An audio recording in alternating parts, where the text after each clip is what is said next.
Baik pemirsa di rumah, tentunya masih dalam program Cahaya Iman. Jika sebelumnya membahas tentang makna taubat, kemudian syarat-syarat kita bisa bertaubat, saat ini kita akan segera mengetahui setelah kita bertaubat, apa sih yang akan kita dapatkan, hasil apa yang akan kita rasakan secara langsung setelah bertaubat. Ini cukup menarik. Kita akan segera tahu dari Pak Ustadz Roni Hidayat. Ya baik, terima kasih Pak Mirsa. Berbicara tentang hasil ya, ini ketika kita jerih payah, nangis-nangis kepada Allah, apalagi dengan bertobat yang sesungguhnya seperti Nabi Adam itu nangis-nangis ya. Robbana tolamna anfusana wa ilam tagfir lana wa tarhamna lanakunanna minal khasirin. Merasa rugi jadi orang yang betul-betul banyak dosa ya. Nah akhirnya Allah akan memberi kelebihan 4 poin itu ya. 4 poin yang dia miliki ketika seseorang bertobat kepada Allah Subhanahu wa taala. Ternyata tobatnya tadi ciri-ciri udah ya nih. Nah, sekarang hasilnya dari tobat yang diterima oleh Allah itu ada 4. Yang pertama, orang akan menyukai orang tersebut ketika dia diterima tobatnya. Kalau istilahnya dia itu dulunya penjahat, dulunya peminum, dulunya dia pelacur, setelah bertobat diterima, akhirnya dulu kan dia benci. Masyarakat benci terhadap dia, diasingkan terkadang, ya tidak ditanya di jalan juga karena dia pemabuk, karena dia pelacur ya, atau misalnya pelacur lah misalnya. Nah tapi ketika tobatnya diterima oleh Allah Subhanahu wa taala itu langsung spontanitas berubah. Hati orang-orang dibalikkan. Berubah dibalikan itu ya, gitu. muqallibal qulub ya, akhirnya dibalikan karena Allah yang tukang bolak-balik hati seorang. Akhirnya daripada senang. Jadi orang itu melihat yang tobatnya sudah diterima, ciri-cirinya sudah ada, hasilnya mereka atau warga masyarakat di sekitar akan justru dia menyenangi dia. Rasanya itu benci, jadi menyenangi dia, itu yang pertama. Kemudian yang kedua, dulu kita mempunyai aib. Orang itu mempunyai aib karena dia itu pemabuk, karena itu pelacur, karena dia itu penjina ya, karena dia itu judi ya misalnya. Dia tobat diterima oleh Allah. Allah memberikan juga kepada warga masyarakat. Dia akan menjadi orang yang ditutupi aib, bahkan dihina itu kan.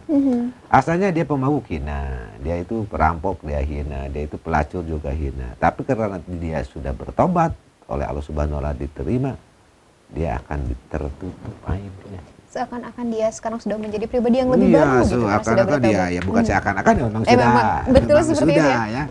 Nah, jadi dia Allah akan menutup aib dia itu di depan warga masyarakat sehingga masyarakat itu tadi kan sudah menyenangi ya.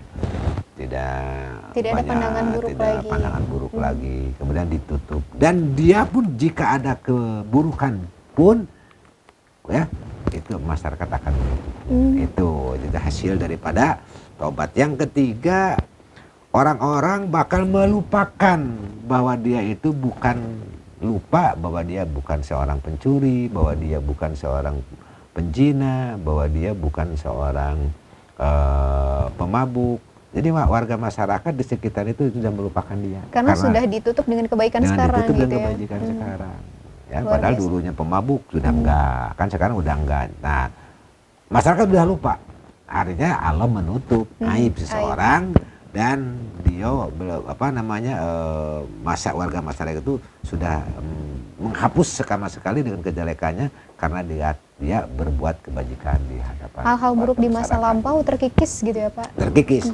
Jadi yang ketiga itu orang akan lupa dengan kesalahan dia. Dan yang terakhir ya, ketika seseorang yang bertobat Pak sudah diterima oleh Allah Subhanahu wa taala ya, tadi sudah 3, 4, yang keempat kemudian dia suatu hari ada kebutuhan. Itu akan diberi, akan ditolong hakikat oleh Allah, syariatnya mungkin oleh warga masyarakat. Artinya orang yang sudah bertobat diterima tobatnya pas dia punya musibah, pas dia punya kebutuhan. Nah, dia nggak sulit. Pasti ada saja yang menolong gitu. Pasti ada aja yang menolong dan Allah akan menolong juga bagi siapa saja yang taubatnya diterima oleh Allah. Maka dalam Al-Quran cocok sekali, wahai orang-orang yang beriman, ya ayyuhalladzina amanu, tubu, bertaubatlah kamu dengan taubatan nasuha, dengan taubat yang sesungguhnya itu. Tadi Pak akan banyak ditolong oleh orang-orang. Termasuk keinginannya terkabul, terkabul gitu. bakal terkabul. Ketika misalnya kita mau punya hajat nih, Zulaika sedang mempersiapkan ingin mendapatkan jodoh terbaik. Nah itu. Lalu istiqomah selalu beristighfar kepada Allah, salah satunya lewat itu bisa ya Pak? Nah salah satunya ya nanti ada amalan ya, dan ada riwayat orang yang melaksanakan amalan ini itu setelah dia bertobat seperti yang barusan, itu ada riwayat dan sampai segala sesuatu dia tercapai apa yang nanti barangkali kita riwayatkan siapa orangnya, kemudian bagaimana amalannya. Nah itu dia setelah hasil daripada tobat yang diterima oleh Allah. Baik, luar biasa sekali. Zulaika udah greget banget nih, ingin segera tahu apakah benar kita bisa mendapatkan keinginan kita atau hajat kita, salah satunya lewat taubat. Jadi kita akan lebih mengetahui lagi setelah jeda pariwara, tetap di Cahaya Iman.